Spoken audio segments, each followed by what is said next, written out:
There we go. I don't know if you knew that. All right, it's still to come on Good Day Columbus. Speaking of comic book heroes, I don't think I needed to know it, but okay. As we mentioned, they have been making a big impact on the silver screen.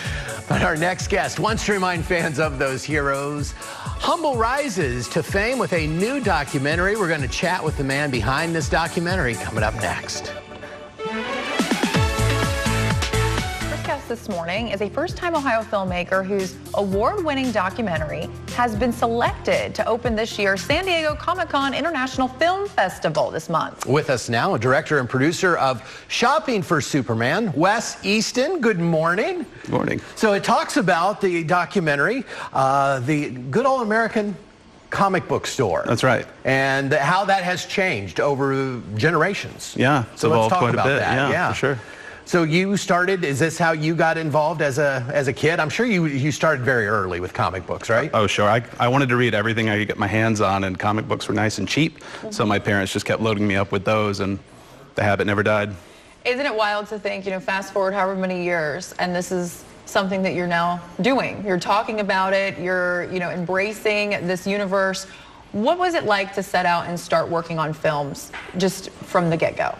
From the get-go. Well, I grew up with a grandmother who was a TV artist and kind of like Bob Ross. I started in the studio in a way that way, and this felt like a great way to sort of combine that history with, a great love of mine, which is comics. Yeah, and it started with a store in LA, right? But how did it end up coming here to Central Ohio? I love my wife very much, and she's a teacher. Good answer, right? Yeah, right, yeah. Is she watching right now? Well, she's a teacher at Kenyon College, professor there. And so we ended up in Pennsylvania and then now Ohio, thankfully. Okay, did you end up coming to a comic book store here in Columbus? Oh yeah, the Laughing Ogre is my favorite shop. Gibb and his team are amazing, great selection. They're very personable with people. They're looking to find you the story that's perfect for you and not just sell you whatever's on the wall that week. Now, with this documentary, tell us a little bit about what people can expect without giving too much away. It's very much the history of where comic book shops came about, how the direct market, how they get books from publishers, distributors to the stores, how that was developed, and how all of that really affected the stories they were able to tell in comic books.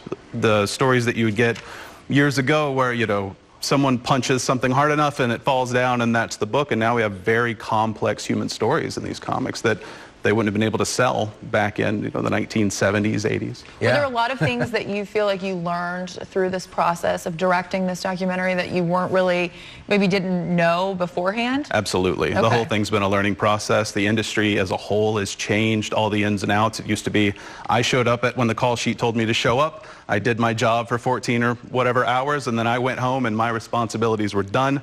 And now I am having to know marketing, distribution, etc. And this film has got some awards. I saw you just won Best Documentary, LA Film Fest. Was that a surprise for you? Yeah, to say the least. That was it was one of those moments where like, this can't be right. There's so many great movies out there, and we were honored with that award. It feels incredible. And the first time you're directing, you win this big award. Do you think this is going to lead to other projects? Are you interested in directing again, or are you like, okay, I'm good on it? It hasn't beaten it out of me yet. Okay, so good, I am optimistic. I'd love to do another one. San Diego Comic-Con is where you're going to screen this. Is that correct? Absolutely. That's going to be a tough audience. Those are the people, or maybe a captive, willing audience. I have a feeling they'll have notes. Yeah. Either way. What would you tell somebody out there who maybe, loves comics themselves, and maybe they're trying to get their kids into it, or maybe they want to get into it for the first time? Where do you start with something that just seems so overly saturated with so much? That's true. To say it again, Laughing Ogre, that team, they're going to ask you questions. It's not like Amazon where it's going to follow an algorithm. They're going to ask, well, what shows do you like? What music do you like? What stories do you like? And they're going to show you options. Everyone has a comic book for them out there. Yeah.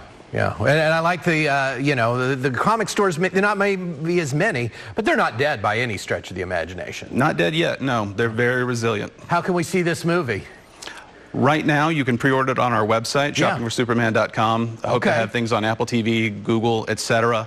Yes. by early September. Okay. Well, Wes, congratulations on your success. Congratulations on your first directed documentary. And we can't wait to see what else you do. You will come back and see us. Absolutely. Thanks, Wes. Appreciate All it. right. Hey, Kurt, how you doing over there? Good morning, guys. Fascinating topic.